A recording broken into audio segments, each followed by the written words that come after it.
ചിങ്ങം രാശിയിൽ ജനിച്ച നിങ്ങൾക്ക് വേണ്ടി ഒരു നല്ല ഒരു വീഡിയോ തന്നെയാണ്. നിങ്ങൾക്ക് രണ്ടാമത് ഒരു വിവാഹം ഉണ്ടോ? എന്തുകൊണ്ടാണ് അങ്ങനെയൊക്കെയുള്ള ഒരു സാഹചര്യങ്ങൾ നിങ്ങൾക്ക് സൃഷ്ടിക്കപ്പെടുന്നത്? നിങ്ങളുടെ മനസ്സിന് എന്തുകൊണ്ടൊക്കെയാണ് വേദനകളും ദുരിതങ്ങളും ദുഃഖങ്ങളുമൊക്കെ ഉണ്ടാക്കുന്നത് ആരാണ്?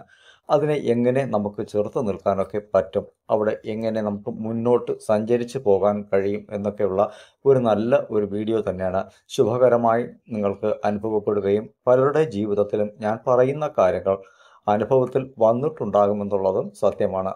അപ്പോൾ ഈ വീഡിയോ എല്ലാവരും പൂർണ്ണമായിട്ട് തന്നെ കേൾക്കാനുള്ള ഒരു മനോഭാവം കാട്ടുക. ചിങ്ങം രാശിക്കാരൊക്കെ വളരെ നല്ല മനോഭാവത്തിന് ഉടമകൾ തന്നെയാണ്. അതിൽ വ്യത്യാസമൊന്നും തന്നെയല്ല. കാര്യം മനുഷ്യഗണമാണ്. അപ്പം മാനുഷികമായ ചിന്താഗതികൾ അവർക്ക് എപ്പോഴും ഉണ്ടാകും. കാരണം മറ്റുള്ള ഗണങ്ങളെന്ന് പറഞ്ഞാൽ അസുരൻ, അതുപോലെ തന്നെ ദേവഗണങ്ങളാണ്. അവർക്കൊക്കെ മറ്റു പല രീതിയിലുള്ള ഒരു ഘടകങ്ങളിലൂടെ ആയിരിക്കും അവർ ചിന്താഗതികളിലൂടെ നടത്തുക. പക്ഷേ മാനുഷികമായി മനുഷ്യൻ എന്താണ് വേണ്ടതെന്നുള്ള രീതിയിലുള്ള ചിന്താഗതികളൊക്കെ ആയിരിക്കും. എനിക്കറിയാം എങ്ങനെ മുന്നോട്ട് പോകണമെന്നൊക്കെയുള്ള കാര്യങ്ങൾ എനിക്കറിയാമെന്നുള്ള ചിന്താഗതി നിങ്ങളിലേക്ക് എപ്പോഴും തന്നെ ഉണ്ടാകും. പക്ഷേ നിങ്ങളുടെ ചുറ്റും പച്ച ഓന്തുകളാണ് ഉള്ളതെന്നുള്ള കാര്യം നിങ്ങൾ മനസ്സിലാക്കണം. അതായത് നിങ്ങളുടേതായ ആവശ്യങ്ങൾക്ക് വേണ്ടിയിട്ട് ഒപ്പം കൂടും. പക്ഷേ അവർ ആവശ്യം കഴിഞ്ഞ ഉടൻ തന്നെ നിങ്ങളെ ഉപേക്ഷിച്ചു പോകുന്ന ഒരു സാഹചര്യമായിരിക്കും. നിങ്ങളെ കൊണ്ടുള്ള ആവശ്യം കഴിഞ്ഞാൽ നിങ്ങളെ ഉപേക്ഷിച്ചു പോകുന്ന സാഹചര്യം തന്നെയായിരിക്കും. നിങ്ങളുടേതായ എത്ര വിശ്വാസത്തിൽ വച്ച വ്യക്തികളായിരുന്നാലും നിങ്ങൾ ചിന്തിച്ചു നോക്കിയാൽ ഞാൻ പറഞ്ഞത് കറക്റ്റായിരിക്കുമെന്നുള്ളത് തന്നെയാണ് സത്യം. ജീവിതത്തിൽ ഒരുപാട് ശോകം ദുഃഖം ഒക്കെ അനുഭവിച്ച നിങ്ങൾക്ക് ഇനി നല്ല കാലം ആരംഭമാകുകയാണ്. അതിനാൽ തന്നെയാണ് ഇങ്ങനെ ഒരു വീഡിയോ. നിങ്ങൾക്ക് രണ്ടാം വിവാഹം ഉണ്ട് എന്നല്ല ഞാൻ പറയുന്നത്. എന്നിരുന്നാൽ തന്നെയും ഒരു പക്ഷേ അങ്ങനെ സംഭവിക്കുക ആണെങ്കിൽ നിങ്ങൾക്ക് എങ്ങനെ അതിനെ കൈകാര്യം ചെയ്യുവാനായിട്ട് കഴിയും എന്നുള്ളതാണ്. ജീവിതത്തിൽ തെറ്റായ തീരുമാനങ്ങളൊക്കെ എടുത്ത് ആർക്കെങ്കിലും ഒപ്പം ജീവിച്ചു കൊണ്ടിരിക്കുന്ന വ്യക്തികളാണെങ്കിൽ നിങ്ങൾക്ക് വേണ്ടി ചിന്തിക്കേണ്ട സമയമായിരിക്കുന്നു എന്ന് മനസ്സിലാക്കുക. വളരെയധികം സാക്രിഫൈസ് ചെയ്യുന്ന ആൾക്കാരാണ്.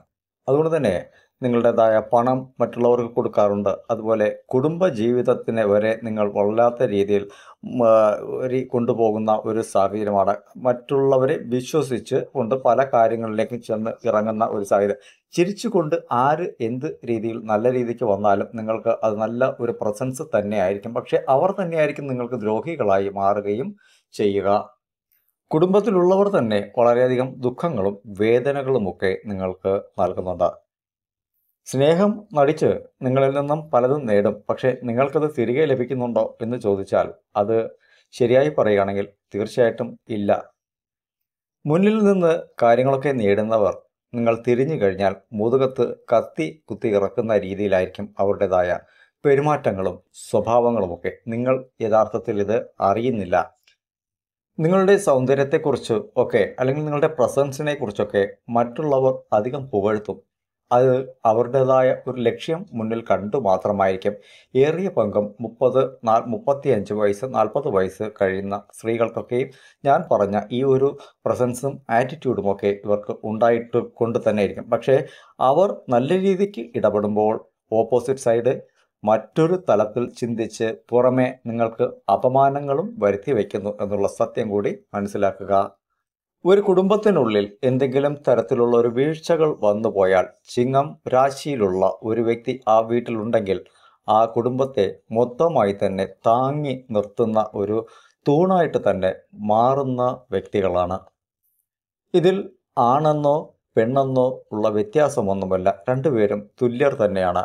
പക്ഷേ ഇവരുടേതായ കുടുംബ ജീവിതത്തെക്കുറിച്ച് ചോദിക്കുമ്പോൾ മകരം രാശിയിൽപ്പെട്ടവരുമായിട്ട് അതുപോലെ മീനം രാശിയിൽപ്പെട്ടവരുമായിട്ട് വിവാഹ ബന്ധങ്ങളിൽ ഏർപ്പെട്ടിട്ടുണ്ടെങ്കിൽ ആ ജീവിതം നരകതുല്യമായി മാറിയിരിക്കുമെന്നുള്ളതിന് സംശയമൊന്നുമില്ല. അനുഭവമുള്ളവർ കമൻറ്റ് ബോക്സിൽ കമൻറ്റ് ചെയ്യുക.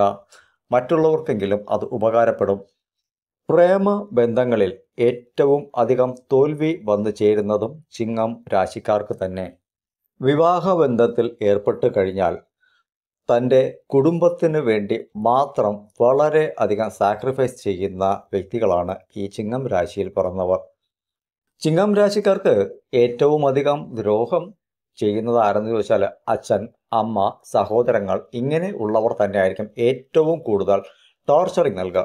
വിവാഹ ബന്ധത്തിന് ശേഷം സമ്പത്തുപരമായ രീതിയിൽ ഒരു ചെറിയ അഡ്ജസ്റ്റ്മെൻറ്റ് അങ്ങോട്ടും ഇങ്ങോട്ടുമൊക്കെ ആകാറുണ്ട്. പക്ഷേ അതിനുശേഷം ഇവർക്ക് അനുഭവിക്കേണ്ടി വരുന്ന വേദനകൾക്ക് കാരണങ്ങൾ അവരുടെ കൂടപ്പിറപ്പുകളൊക്കെ തന്നെ ഇവർക്ക് നൽകാറുണ്ടെന്നുള്ളതും സത്യമാണ്. നല്ല രീതിയിൽ സമ്പാദ്യമൊക്കെ വരുന്നുണ്ടെങ്കിൽ ഈ പ്രശ്നങ്ങളൊന്നുമില്ല. സമ്പാദ്യമൊന്നും ഇല്ല എങ്കിൽ ചിങ്ങം രാശിക്കാരൻ്റെ കഥ കഴിഞ്ഞത് തന്നെയാണ്. ചിങ്ങം രാശിക്കാരൻ അല്ലെങ്കിൽ രാശിക്കാരി ഒരു നന്മ ചെയ്താൽ ആരും തന്നെ ആ നന്മയെ നല്ല രീതിയിൽ പറയുന്ന ഒരു സാഹചര്യങ്ങളൊന്നുമില്ല. എന്നാൽ പുറമെ ഇവരെ വളരെയധികം മോശം പറയുകയും ചെയ്യും. നന്മകൾ സ്വീകരിച്ചിട്ട് അവർ തന്നെ ഇവർക്ക് മോശം ആയ കാര്യങ്ങൾ പറഞ്ഞുണ്ടാക്കുകയും ചെയ്യും.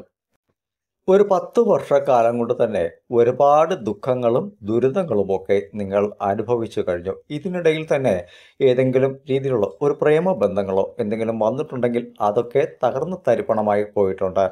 ഒരു 3-4 വർഷം കൊണ്ടുണ്ടാക്കിയെടുത്ത ഒരു നല്ല സുഹൃത്ത് ബന്ധം അത് ഛിന്നഭിന്നമായി പോയ ഒരു സാഹചര്യം. അതായത് വിശ്വാസ വഞ്ചന നിങ്ങളിലേക്ക് കാട്ടി നിങ്ങളതിനെ ഒഴിവാക്കി എന്നുള്ളതാണ് സത്യം. കാരണം കഴിച്ചിട്ട് നമുക്ക് ഇറക്കാനും വയ്യ, മധുരിച്ചിട്ട് തുപ്പാനും വയ്യാത്ത ഒരു സാഹചര്യമായിരുന്നു. പക്ഷേ ഇപ്പോൾ നിങ്ങളത് പരിപൂർണമായും ഒഴിവാക്കിയിട്ടുണ്ട് എന്നുള്ളതും സത്യമാണ്.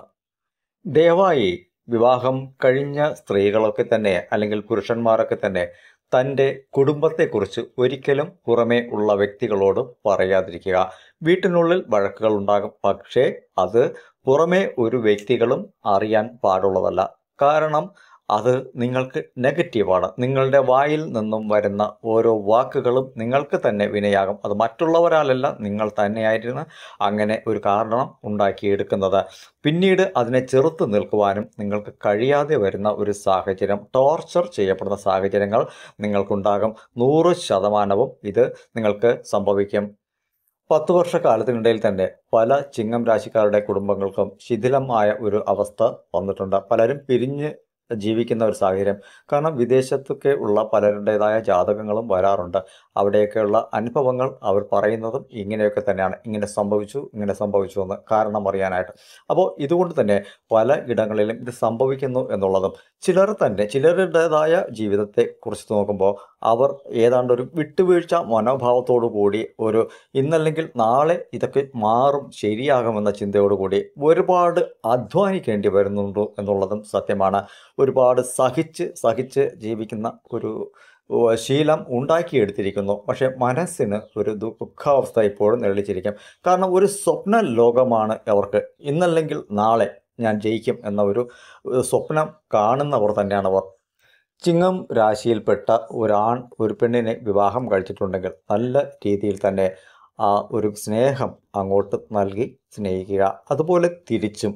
കാരണം ഒരു ചിങ്ങം രാശിയിലുള്ള ഒരു സ്ത്രീയെ വിവാഹം കഴിക്കുകയാണെങ്കിൽ അവർക്ക് അങ്ങോട്ട് അധികമായ അളവിൽ നല്ല രീതിയിൽ സ്നേഹം മാത്രം നൽകി മുന്നിലേക്ക് പോകും. അവർക്ക് മറ്റൊന്നും തന്നെ അവിടെ ആവശ്യമില്ല എന്നുള്ളതാണ്. ആഗ്രഹങ്ങളുണ്ട്, പക്ഷേ അതിനനുസരിച്ച് മുന്നിലേക്ക് പോകാൻ കഴിയും. ഏറ്റവും അധികം അവർക്ക് സ്നേഹം തന്നെയാണ് വേണ്ടത്. അവഗണിക്കപ്പെടുക എന്നുള്ളത് ചിങ്ങം രാശിക്കാർ ഒരിക്കലും സഹിക്കില്ല. കാരണം ഗർജിക്കുന്ന സിംഹമായി മാറും, എനിക്കറിയാം എന്ന രീതിയിൽ. അതുകൊണ്ട് തന്നെ അത്തരമൊരു നില അവർക്ക് വന്നു പോയാൽ അവർ പിന്നെ പ്രവർത്തിക്കുന്നതും ചിന്തിക്കുന്നതും സ്വന്തമായ കാര്യത്തിന് വേണ്ടിയിട്ട് മാത്രമായിരിക്കും. അവിടെ ഭർത്താവെന്നോ അച്ഛനെന്നോ അമ്മയെന്നോ മറ്റുള്ള കാര്യങ്ങളൊന്നും അവർക്ക് മുന്നിൽ ഒരു തടസ്സമേ അല്ല. ഞാൻ ഒറ്റയ്ക്ക് വഴിവെട്ടി വന്നവനാണടാ എന്ന ആ ഒരു ഡയലോഗ് ഇവർക്ക് കറക്റ്റായിട്ട് മാച്ചാവുന്നു. പിന്നീട് അവർ ഒറ്റയ്ക്കായിരിക്കും പടവെട്ടുക എന്നുള്ളത്. അവിടെ ഭർത്താവിനെന്നല്ല ആർക്കും അവിടെ ജയിച്ച് കയറുവാൻ പറ്റില്ല. സ്നേഹം കൊണ്ട് മാത്രമേ അവരെ തടഞ്ഞു നിർത്തുവാനും മുന്നിലേക്ക് ജീവിതം കൊണ്ടുപോകുവാനും കഴിയുകയുള്ളൂ. ഒരു 30-35 വർഷത്തിനൊക്കെ മുന്നേ ഒരു ചുരണ്ടി നോക്കുന്ന ഒരു ടിക്കറ്റ് ഉണ്ടായിരുന്നു, ലോട്ടറി ടിക്കറ്റ്. അതുപോലെയാണ് ഈ ചിങ്ങം രാശിക്കാരെ മറ്റുള്ളവർ യൂട്ടിലൈസ് ചെയ്യുന്നത്. അതായത് ഇവരുടെ നല്ലതിനെ ചുരണ്ടി തിന്നുക എന്നുള്ളതാണ്. കാരണം 1 രൂപ കൊടുത്ത് 1000 രൂപ അവരിൽ നിന്ന് വാങ്ങുക എന്ന ഒരു രീതിയാണ് അവർ എപ്പോഴും പാലിക്കുന്നത്. അത് തന്നെയാണ് ഇക്കാലത്തും നടന്നുകൊണ്ടിരിക്കുന്നത്. ആ ചുരണ്ട് ടിക്കറ്റിൻ്റെതായ വല്ലതും ഉണ്ടോ എങ്കിൽ ഇങ്ങോട്ട് തന്നോളൂ, നിനക്ക് അങ്ങോട്ടൊന്നും തരില്ല എന്ന രീതി. അത് ഇവർക്ക് എപ്പോഴും പ്രാപ്തമാക്കിക്കൊണ്ടിരിക്കും മറ്റുള്ളവർ. 35 വയസ്സിന് ശേഷമുള്ള സ്ത്രീകളൊക്കെ വളരെയധികം കഷ്ടപ്പെടുന്നുണ്ട്. അവരുടേതായ നല്ല പ്രസൻസും ഉണ്ട്. നല്ല സ്ത്രീകളൊക്കെ തന്നെ സ്ത്രീകളുടേതായ കാര്യം സ്ത്രീകൾക്ക് അവരുടേതായ മറ്റുള്ളവരൊക്കെ നല്ല വസ്ത്രങ്ങൾ, സാരി, ചുരിദാർ ഇങ്ങനെയുള്ളവരൊക്കെ ഇരിപ്പുണ്ട് തരട്ടെ വാങ്ങിക്കുമ്പോൾ അങ്ങനെയുള്ള വസ്ത്രങ്ങളായിരിക്കും ഏതാണ്ട് ഒരു 10 വർഷക്കാലത്തിലേക്ക് ഇവരൊക്കെ ധരിച്ചുകൊണ്ട് നടക്കുക എന്നുള്ളതാണ് സത്യം. എന്നിരുന്നാൽ തന്നെയും ഇവർ വസ്ത്രങ്ങളൊക്കെ ധരിക്കുന്നുണ്ട് എങ്കിൽ തന്നെയും കാക്കാനായിട്ട് വസ്ത്രം ധരിച്ചാലും പുറമെ അപമാനിക്കപ്പെട്ടുകൊണ്ട് തന്നെ ഇരിക്കുന്നു എന്നുള്ളതാണ് സത്യം. ചുരുക്കി പറഞ്ഞാൽ കരയിൽ പിടിച്ചിട്ട ഒരു മീനിൻ്റെ അവസ്ഥ തന്നെയാണ്. അവർക്ക് വേണ്ടിയിട്ട് അവർ ഒരിക്കലും ജീവിക്കുന്നില്ല എന്നുള്ളതാണ് സത്യം. മറ്റുള്ളവർക്ക് വേണ്ടി ജീവിക്കുന്നു. കിട്ടുന്ന പണം മുഴുവൻ ചിലവായി പോകുന്നു. ശേഖരിക്കാനൊന്നുമില്ല താനും. എന്നാൽ പണം ജോലി ചെയ്ത് സമ്പാദിക്കുന്നുണ്ട് താനും. അവർക്ക് വേണ്ടി എന്തെങ്കിലും വാങ്ങിയോ? ഇല്ല. എന്തെങ്കിലും ചെയ്തോ? ഇല്ല. മക്കൾക്ക് വേണ്ടിയിട്ട് ആവശ്യമുള്ള കാര്യങ്ങളൊക്കെ കടങ്ങൾ വാങ്ങിയെങ്കിലും അവർ ചെയ്യും.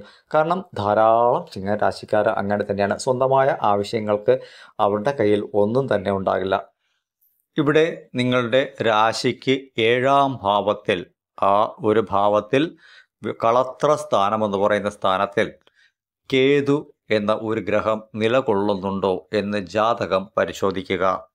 ജാതകത്തിൻ്റെ രാശിക്ക് 4ാം ഭാവത്തിൽ ചൊവ്വയും അതുപോലെ തന്നെ ശുക്രനും ചേർന്ന് നിൽക്കുന്ന ഒരു സാഹചര്യമുണ്ടെങ്കിലും നിങ്ങളുടേതായ കുടുംബജീവിതത്തിൽ തകരാറുകൾ സൃഷ്ടിക്കപ്പെടും.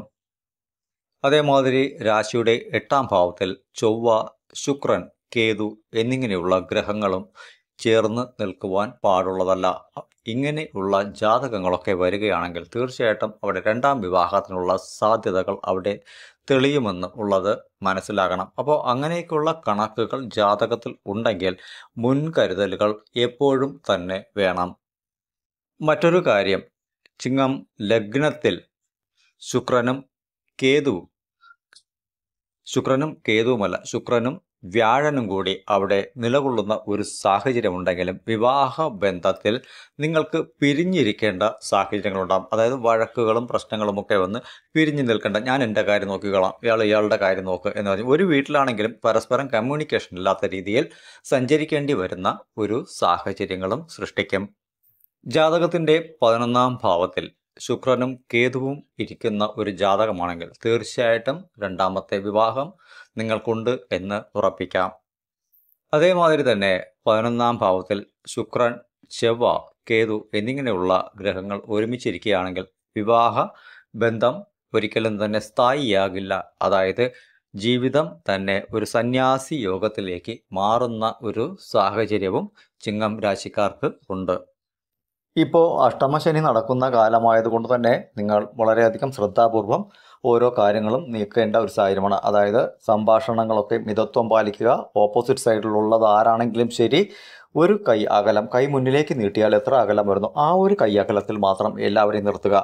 സ്ത്രീകളൊക്കെ ആണെങ്കിൽ ഔട്ട് സൈഡിലൊക്കെ ജോലി ചെയ്യുമ്പോൾ അധികമായി ആരോടും മുഖം കൊടുത്ത് ചിരിച്ച് സംസാരിച്ച് പ്രശ്നങ്ങൾ വാങ്ങരുത്. നിങ്ങളുടേതായ പ്രസൻസ് എല്ലാവർക്കും ഇഷ്ടമാണ്. കാരണം ചിങ്ങം രാശിയിൽ പിറന്ന ആൾക്കാരുടേതായ ആ ഒരു പ്രസൻസും ഒക്കെ മറ്റുള്ളവർക്ക് പെട്ടെന്ന് നിങ്ങളെ ഒരു നിങ്ങളിലൊരു അട്രാക്ഷൻ ഉണ്ടാക്കി വരും. അതായത് ഇന്ന് വരുന്ന ആൾ നാളെയും അവിടെ വരുന്ന ഒരു സാഹചര്യം ഉണ്ടാവും. അത് നിങ്ങൾക്ക് അതൊരു പ്രസൻസ് ചിലപ്പോൾ നല്ല രീതിയിലൊക്കെ തോന്നുമെങ്കിലും ഓപ്പോസിറ്റ് സൈഡ് നെഗറ്റീവായിട്ടാണ് അവിടെ നിൽക്കുന്നത് എന്ന് നോക്കണം. അപ്പോൾ അത് നിങ്ങൾ മനസ്സിലാക്കി വേണം നിങ്ങളുടെ പെരുമാറ്റങ്ങളിൽ ഒരു മിതത്വം പാലിക്കണം. അധികം മുഖം കൊടുത്തുള്ള സംഭാഷണങ്ങൾക്കൊന്നും ജനങ്ങൾ നിൽക്കരുത്. അത് നിങ്ങളുടേതായ നല്ല മനസ്സിനെ മറ്റുള്ളവർക്ക് അറിയില്ല. പക്ഷേ ഔട്ടർ റേഞ്ചിൽ നിങ്ങൾ അപമാനിക്കപ്പെട്ടുകൊണ്ടിരിക്കുമെന്നുള്ള കാര്യം കൂടി മനസ്സിലാക്കണം. അത് എൻ്റെ ആളാണ് ഇങ്ങനെ പറയുന്ന ഒരു സാഹചര്യം. പുറമേ നിങ്ങൾക്കത് മറ്റുള്ളവർ പറയുമ്പോൾ നിങ്ങൾക്കത് ബോധ്യപ്പെടുന്ന ഒരു സാഹചര്യമായിരിക്കും. അത് കുടുംബ പ്രശ്നങ്ങളിലേക്കും വന്നെത്തും. നിങ്ങളിൽ പ്രശ്നങ്ങളൊന്നും തന്നെയില്ല. നിങ്ങൾ 100% ഇത് തന്നെയാണ്, നല്ല രീതിക്ക് തന്നെയായിരിക്കും പോവുക. അത് വിഷയങ്ങളൊന്നും തന്നെ ഇല്ല. പക്ഷേ കുടുംബം അത് മനസ്സിലാക്കില്ല എന്നുള്ള കാര്യം കൂടി മനസ്സിലാക്കണം. അപ്പോൾ ഈ അഷ്ടമശനിക്കാലത്തിൽ നമ്മൾ എല്ലാ കാര്യങ്ങളും മിതത്വം പാലിച്ച് നമ്മുടേതായ സ്വയരക്ഷ മനസ്സിലാക്കി മുന്നിലേക്ക് പോകണം. ഒരു ഫോൺ കോൾ ആണെങ്കിലും ശരി, നമ്മൾ ഒരു വന്നാൽ മിസ് കോൾ ആണെങ്കിലും നമ്മൾ അതിനെ അറ്റൻഡ് ചെയ്ത് ആവശ്യമില്ലാതെ സംഭാഷണങ്ങൾക്ക് പോകരുത്. കുടുംബകാര്യങ്ങൾ ആരോടും പറയരുത്. ഇങ്ങനെയൊക്കെയുള്ള കാര്യങ്ങൾ ഒരല്പം ശ്രദ്ധിക്കുക. വാട്സപ്പ് വഴി അധികമായി ആരോടും മെസ്സേജസ് ഒന്നും തന്നെ വേണ്ട. നിങ്ങൾ നല്ല മനസ്സിൽ ചെയ്യുമ്പോൾ അതൊക്കെ നിങ്ങൾക്ക് തന്നെ വിനയായി വരുന്ന ഒരു സാഹചര്യം. അപ്പോൾ ഇതൊക്കെ കുടുംബ ജീവിതത്തിന് തകരാറുണ്ടാക്കുന്ന കാര്യങ്ങളാണ്. അതുപോലെ വിവാഹ ബന്ധത്തിലൊക്കെ ഏർപ്പെടുന്ന ഇനി വിവാഹത്തിനൊക്കെ പോകുന്ന വ്യക്തികളാണെങ്കിൽ നേരത്തെ പറഞ്ഞ രാശികളായ മകരം രാശി അതുപോലെ തന്നെ മീനൻ രാശിയിലുള്ളവരെയൊക്കെ തന്നെ പരമാവധി ഒഴിവാക്കുക. കാരണം ലൈഫ് കോഞ്ഞാട്ടയായി പോകും. അതിൽ തർക്കമൊന്നുമില്ല. പറ്റില്ല. അങ്ങനെ ഒരു ഇതുമായിട്ട് മുന്നോട്ട് പോകാനായിട്ട് പറ്റില്ല. അത് തന്നെയാണ് കാര്യം. അപ്പോൾ ഇങ്ങനെയുള്ള കാര്യങ്ങളൊക്കെ ശ്രദ്ധിക്കുക. ജാതകം ശരിയായ രീതിയിൽ പരിശോധിച്ച് മാത്രം വിവാഹ ബന്ധങ്ങളിലേക്കൊക്കെ ഏർപ്പെടുക. നിങ്ങൾക്ക് എല്ലാവർക്കും നന്മ വരട്ടെ. വീണ്ടും മറ്റൊരു വീഡിയോയുമായി ഞാൻ നിങ്ങൾക്ക് മുന്നിലെത്തുന്നതാണ്.